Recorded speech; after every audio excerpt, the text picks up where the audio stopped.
أعوذ بالله من الشيطان الرجيم.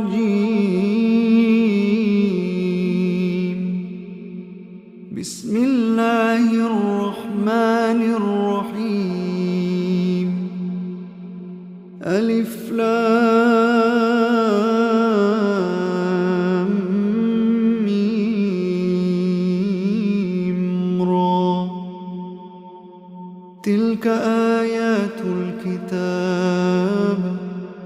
والذي أنزل إليك من ربك الحق ولكن أكثر الناس لا يؤمنون. الله الذي رفع السماوات بغير عمد ترونها ثم استوى على العرش وسخر الشمس والقمر كل يجري لأجل مسمى يدبر الأمر يفصل الآيات لعلكم بلقاء ربكم توقنون. وهو الذي مد الأرض وجعل فيها رواسي وأنهارا ومن كل الثمرات جعل فيها زوجين اثنين يغشي الليل النهار إن في ذلك لآيات لقوم يتفكرون. وفي الأرض قطع متجاورات وجنات من أعناب وزرع ونخيل صنوان وغير صنوان يسقى بماء واحد ونفضل بعضها على بعض في الأكل إن في ذلك لآيات لقوم يعقلون. وإن تعجب فعجب قولهم أإذا كنا ترابا أإنا لفي خلق جديد أولئك الذين كفروا بربهم وأولئك الأغلال في أعناقهم وأولئك أصحاب النار هم فيها خالدون. ويستعجلونك بالسيئة قبل الحسنة وقد خلت من قبلهم المثلات وإن ربك لذو مغفرة للناس على ظلمهم وإن ربك لشديد العقاب. ويقول الذين كفروا لولا أنزل عليه آية من ربه إنما أنت منذر ولكل قوم هاد الله يعلم ما تحمل كل أنثى وما تغيض الأرحام وما تزداد وكل شيء عنده بمقدار. عالم الغيب والشهادة الكبير المتعال. سواء منكم من أسر القول ومن جهر به ومن هو مستخف بالليل وسارب بالنهار له معقبات من بين يديه ومن خلفه يحفظونه من أمر الله إن الله لا يغير ما بقوم حتى يغيروا ما بأنفسهم وإذا أراد الله بقوم سوءا فلا مرد له وما لهم من دونه من وال هو الذي يريكم البرق خوفا وطمعا وينشئ السحاب الثقال ويسبح الرعد بحمده والملائكة من خيفته ويرسل الصواعق فيصيب بها من يشاء وهم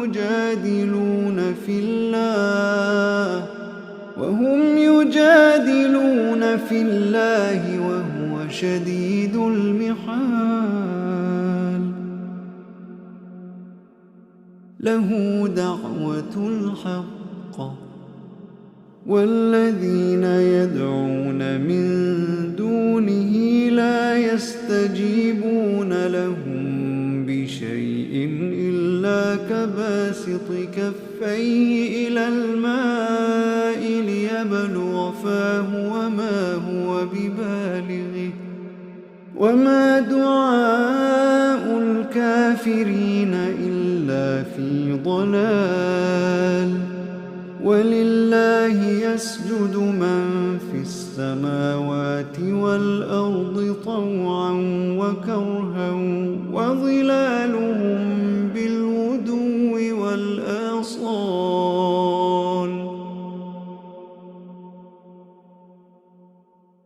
قل من رب السماوات والأرض قل الله قل أفاتخذتم من دونه أولياء لا يملكون لأنفسهم نفعا ولا ضرا قل هل يستوي الأعمى والبصير أم هل تستوي الظلمات والنور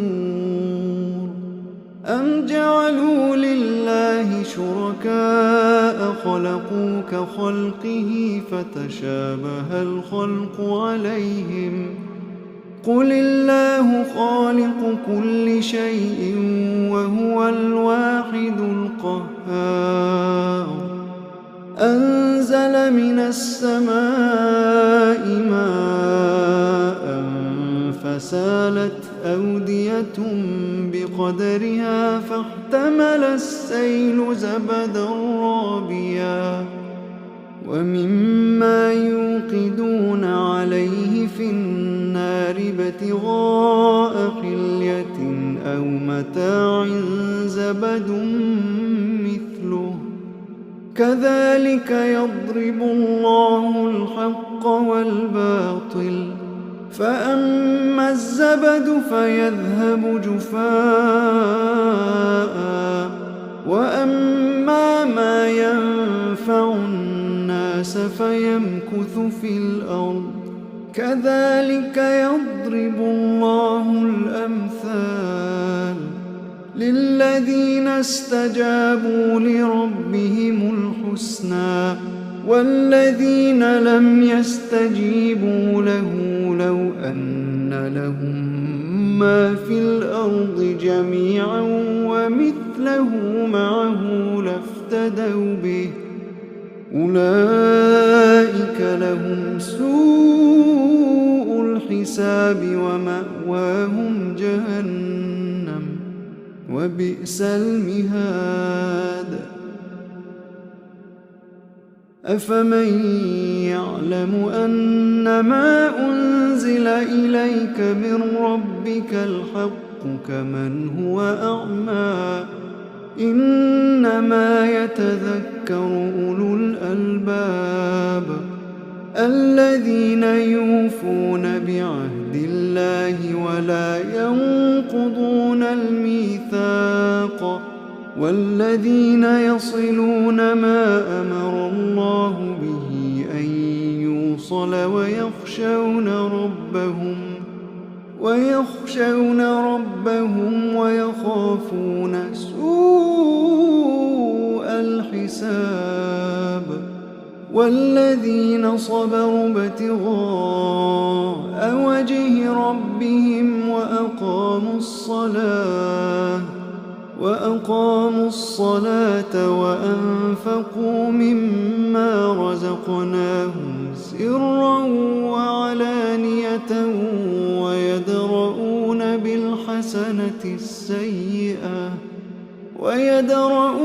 بالحسنة السيئة أولئك لهم عقبى الدار جنات عدن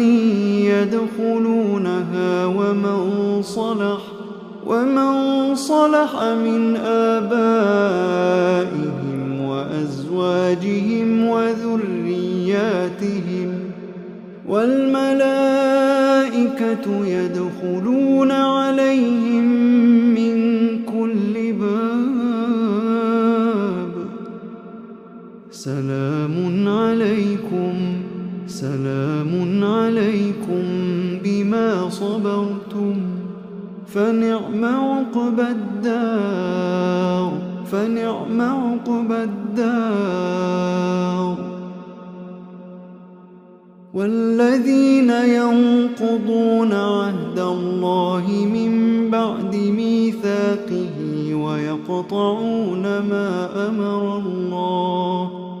ويقطعون ما أمر الله به أن يوصل ويفسدون في الأرض أولئك لهم اللعنة ولهم سوء الدار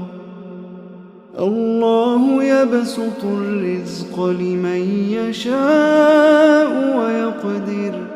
وفرحوا بالحياة الدنيا وما الحياة الدنيا في الآخرة إلا متاع ويقول الذين كفروا لولا أنزل عليه آية من ربه قل إن الله يضل من يشاء ويهدي إليه من أناب قل إن الله يضل من يشاء ويهدي إليه من أناب الذين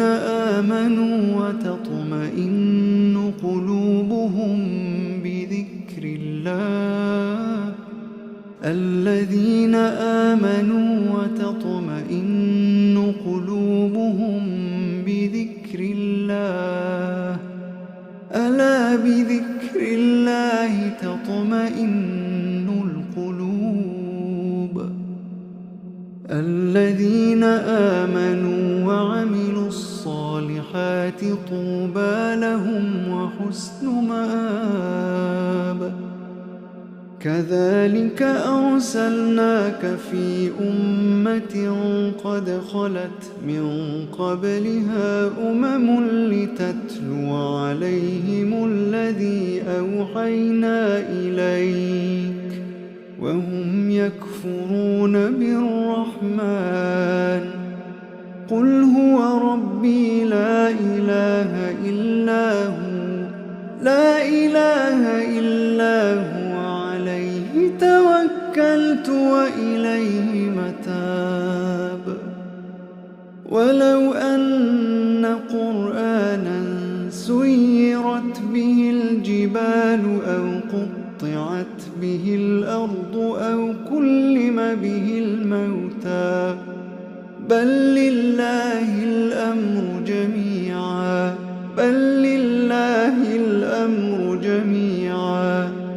أفلم ييأس الذين آمنوا أن لو يشاء الله لهدى الناس جميعا ولا يزال الذين كفروا تصيبهم بما صنعوا قارعة أو تحل قريبا من دارهم حتى يأتي وعد الله إن الله لا يخلف الميعاد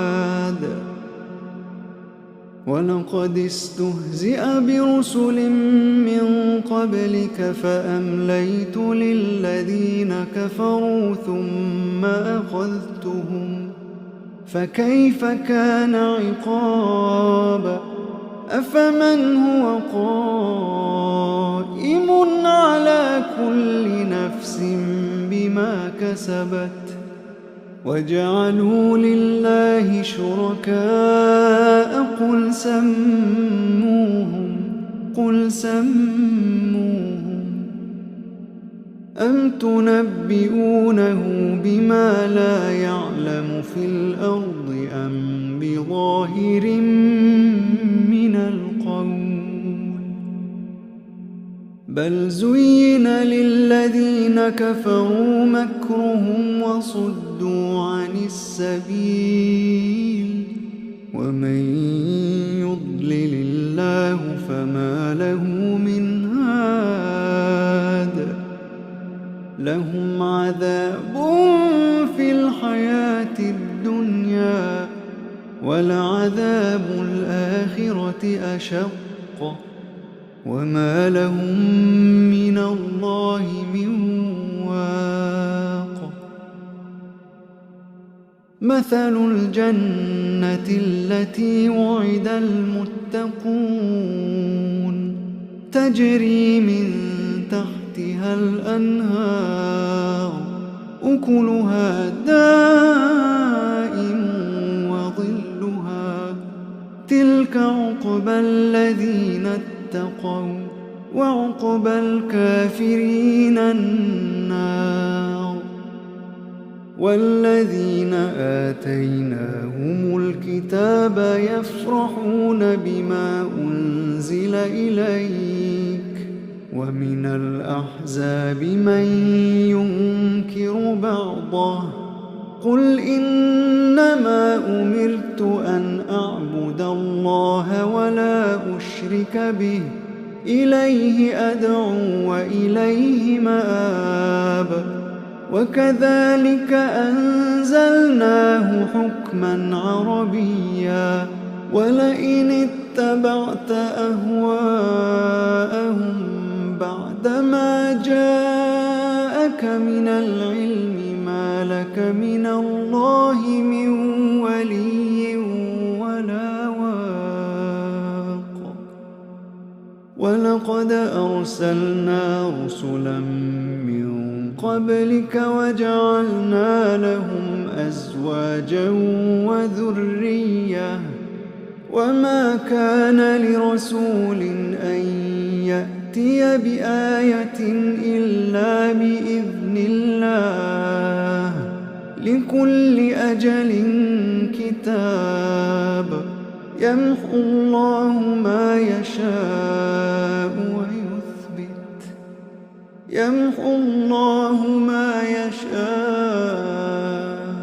ويثبت وعنده أم الكتاب وإما نرينك بعض الذي نعدهم أو نتوفينك فإنما عليك البلاغ وعلينا الحساب أولم يروا أنا نأتي الأرض ننقصها من أطرافها والله يحكم لا معقب لحكمه وهو سريع الحساب وقد مكر الذين من قبلهم فلله المكر جميعا يعلم ما تكسب كل نفس وسيعلم الكفار لمن عقبى الدار